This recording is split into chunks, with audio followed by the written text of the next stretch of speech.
திருச்சட்டத்தை விரும்புவோர்க்கு நல்வாழ்வு உண்டு உண்டு.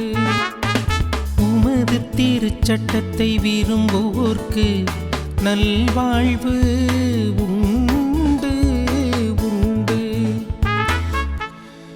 என்னை கொடுமைப்படுத்துவோரும் பகைப்போரும் பலர், ஆனால் ஒழுங்குமுறைகளை விட்டு நான் தவறுவதில்லை. உண்மையே உமது வார்த்தையின் உட்பொருள். நீதியானவும் நெறிமுறைகள் எல்லாம் என்றும் நிலைத்துள்ளன.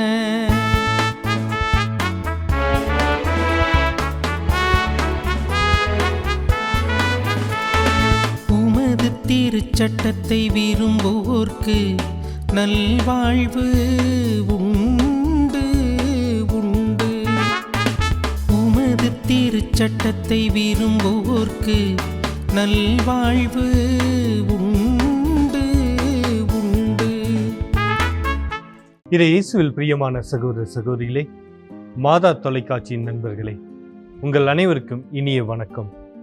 தினம் ஒரு திருப்பாடல் என்கின்ற இந்த நிகழ்ச்சியின் மூலமாக இன்றைக்கு நாம் சிந்திக்கவிருக்கின்ற திருப்பாடல் 119.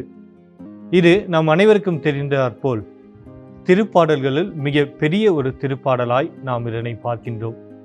இந்த திருப்பாடல் நமக்கு இன்றைய நாளிலே இறைவனுடைய திருச்சட்டத்தை பற்றியும் அவருடைய வாக்கினுடைய மேன்மையை பற்றியும் நம்மை சிந்திக்க அழைப்பு விடுக்கின்றது. இந்த ஒரு திருப்பாடலை நாம் முதலில் பார்க்கின்ற போது இது ஒரு அக்ரோஸ்டிக் சாம் என்று சொல்லி அவர்கள் சொல்லுவார்கள். எபிரேய மொழியில் இருக்கக்கூடிய 22 ஆல்பபெட்ஸையும் வைத்து கொண்டுதான் இவர்கள் இந்த திருப்பாடலை அமைத்திருப்பார்கள். இந்த திருப்பாடல்கள் 22 பகுதிகளாகும். ஒவ்வொரு பகுதியும் 8 வசனங்களை கொண்டதாகும். அந்த ஒவ்வொரு பகுதியிலும் ஒவ்வொரு ஆல்பபெட்டை வைத்து அவர்கள் அமைக்கப்பெற்றதாகவும் இந்த ஒரு திருப்பாடல் இருப்பதை நம்மால் பார்க்க முடிகின்றது. இந்த ஒரு திருப்பாடலில் இன்றைக்கு நாம் வாசிக்க இருக்கின்ற இந்த ஒரு தியான பாடலை ஆண்டவருடைய வாக்கு எவ்வளவு மேன்மை மிக்கது என்றும் சொல்லி அவருடைய வாக்கில் நாம் எப்படி நம்பிக்கை கொள்ள வேண்டும் என்பதையும் பற்றி இந்த திருப்பாடல் நமக்கு சொல்லித் தருவதாய் இருக்கின்றது. இதனை தாவீது அரசர் இயற்றிய ஒரு திருப்பாடலாக சிலர் கருதுவர். ஆனால் வரலாற்றில் நாம் பார்க்கின்ற போது இது 5ஆம் அல்லது 4ஆம் நூற்றாண்டுகளில் ஆண்டவர் இயேசுவினுடைய பிறப்புக்கு முன்பாக 5ஆம் அல்லது 4ஆம் நூற்றாண்டுகளில் எழுதப்பட்ட ஒரு திருப்பாடலாகவும், ஆண்டவருடைய திருக்கோவில் இடிக்கப்பட்ட பிறகு அதனை கட்டி முடிப்பதற்கு முன் இஸ்ரேல் மக்களுக்கு திருச்சட்டம் மட்டுமே முதன்மையான ஒரு இடத்தை பெற்றதையும் நமக்கு இந்த திருப்பாடல் நினைவுபடுத்துவதை நாம் பார்க்கின்றோம். இந்த ஒரு திருப்பாடலில் இன்றைக்கு நாம் வாசிக்க இருக்கின்ற 157 168 வரை இருக்கக்கூடிய இந்த வசனங்களில் பார்க்கின்ற போதோ ஆண்டவருடைய வார்த்தை என்கின்ற அந்த ஒரு விஷயத்தை நமக்கு சொல்லித்தர 7 வெவ்வேறு வார்த்தைகளை திருப்பாடல் ஆசிரியர் பயன்படுத்துவதை நாம் பார்க்கின்றோம்.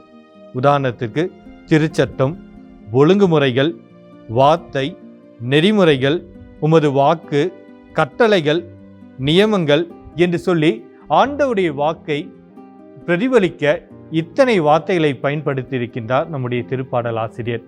இவருடைய இந்த பாடலை நாம் வாசிக்கின்ற போது முதலில் அவர் எழுதுவது, என்னை சுற்றி பகைவர்கள் பலர் இருக்கின்றார்கள். அவர்கள் என்னை சோதிப்பதன் முக்கிய காரணம் நான் ஆண்டவருடைய வாக்கையும் அவருடைய திருச்சட்டத்தையும் கடைபிடிப்பதால். அவர்கள் நான் இதனை செய்வதால் அவர்கள் என்னை எதிர்த்து நிற்கின்றார்கள். என்னை எதிர்த்து நிற்போர் வெறுமனே சாதாரண மக்கள் மட்டுமல்ல, மாறாக அரசர்களும் அதிகாரிகளும் ஆண்டவருடைய வாக்கை நான் கடைபிடிப்பதால் என்னை எதிர்த்து நிற்கின்றார்கள் என்று சொல்லி அவர் ஆரம்பிக்கின்றார். இப்படியாக ஒரு பயம் நிறைந்த ஒரு சூழ்நிலையில் அவள் வாழ்ந்து கொண்டிருப்பதனாலும் அந்த பயத்திலிருந்து தான் வெளியே வர ஆண்டவருடைய வாக்கு மட்டுமே தனக்கு உதவியாக இருக்கிறது என்பதனையும் திருப்பாடல் ஆசிரியர் பதிவு செய்வதை நாம் பார்க்கின்றோம். இந்த ஒரு பகைவர் அரசர்களாகவும் தலைவர்களாகவும் அதிகாரிகளாகவும் இருந்த போதிலும் கூட ஆண்டவர் மேல் கொண்டிருக்கக்கூடிய அந்த ஒரு நம்பிக்கையின் பேரிலும் ஆண்டவருடைய வார்த்தையின் மேல் அவர் கொண்டிருக்கக்கூடிய பற்றுடையின் பேரிலும் இன்னும் உண்மையாக அதற்கு சான்று பகரக்கூடிய ஒரு மனிதனாக வாழ்கின்றார் என்றுதான் தன்னை பற்றி திருப்பாடல் ஆசிரியர் கூறுவதை நாம் பார்க்கின்றோம். இந்த ஒரு பயம் இந்த தலைவர்களை பற்றிய பயத்தை, இதற்கு பின் வரக்கூடிய பகுதியில் அந்த பயத்தை அப்படியே ஆண்டவருடைய வாக்கின் மேல் அவர் காட்டுகின்றார். என்னதான் இந்த உலக மக்களை பார்த்து இந்த பயம் இருந்தாலும் கூட எனக்கு உண்மையான பயம் என்பது ஆண்டவருடைய வாக்கை நான் கடைபிடிப்பதில் அடி பெறலாமல் இருக்க வேண்டும் என்பதில் தான் இருக்கின்றது என்பதில் இந்த திருப்பாடல் ஆசிரியர் மிக தெளிவாயிருப்பதை நாம் பார்க்கின்றோம். இந்த ஒரு திருப்பாடல் நமக்கு சொல்லித்தரக்கூடிய விஷயம் என்னவென்று சொன்னால், ஆண்டவருடைய வாக்கில் நாம் நம்பிக்கை வைத்தும் அவருடைய வாக்கின் பேரில் நாம் நடக்கவும் செய்கின்ற போது நாம் எதை பற்றியும் கவலைப்பட வேண்டாம். ஆண்டவருடைய வாக்கு எனக்கு வழியாகவும் ஒளியாகவும் இருக்கும். எனவே எனக்கு வழிகாட்டியாய் இருக்கக்கூடிய அந்த வார்த்தையின் பேரில் நான் நடக்கின்ற போது எதை பற்றியும் கவலைப்படாமல், யாருக்கும் அஞ்சாமல் என்னால் வாழ முடியும் என்பதனை இந்த திருப்பாடல் நமக்கு சொல்லித் தருகின்றது. இது வெறுமனே ஆண்டவர் மேல், ஆண்டவருடைய வார்த்தையின் மேல் நம்பிக்கை வைக்க வேண்டும் என்று மட்டும் சொல்லாமல், இதனுடைய இறுதி பகுதியில் பார்க்கின்ற போது அந்த ஒரு நம்பிக்கை என்னை செயலாக்கம் செய்வதற்காக, அவருடைய வார்த்தையை என்னுடைய வாழ்வில் நான் செயல்படுத்த என்னை ஒரு வழிகாட்டியாகவும் என்னை அழைத்து வருகின்றது என்று சொல்லி இந்த திருப்பாடல் ஆசிரியர் சொல்வதை நாம் பார்க்கின்றோம். எனவே நாமும் ஆண்டவருடைய வாக்கின் மீது நம்பிக்கை வைத்தவர்களாய், அவருடைய வாக்கை நமது வாழ்வில் நாம் செயலாக்கம் செய்யக்கூடியவர்களாய் இருக்க இந்த திருப்பாடல் ஆசிரியரோடு இணைந்து நாமும் ஜெபிப்போம். அன்பின் ஆண்டவரே, உமது வாக்கு எங்களுக்கு வாழ்வளிக்கவும் எங்களுக்கு வழிகாட்டவும் நீர் எங்களுக்கென்று கொடுத்திருக்கின்றீர்.